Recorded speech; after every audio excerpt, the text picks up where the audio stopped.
Да не се избрзува со носење на измените на кривичниот законник без консултација со стручната јавност, порачува универзитетскиот професор по кривично и академик Владо Камбоски. Иако вели дека е добро што се прави корекција на спорните измени од 2023-та, сепак вели дека подитно мора да се работи на новиот кривичен законник, кој го изработуваше работна група составена од експерти. Односно овие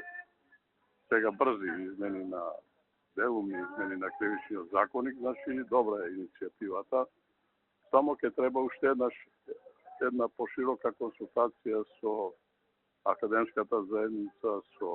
суди, со јавни обвинители, бидејќи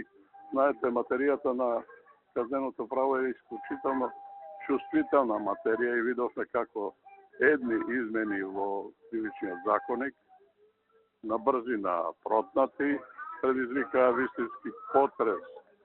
во државата во однос на владењето на правото. Со предлог измените на кривичниот законник кој вчера до собранието ги достави група пратеници од владеачкото мнозинство, се враќа злоупотребата на службената положба при јавните набавки, но со помала казна од претходно, односно со горна граница до 10 години затвор. Повисоки казни имајка и злосторничко здружување и несовесно работење. Според Камбоски, простор за корекции има, посебно кај степенот на одговорност. Затоа треба да се отвори таа расправа, затоа што имате сега модалитети различни на основното дело и квалифицираните облици на делото,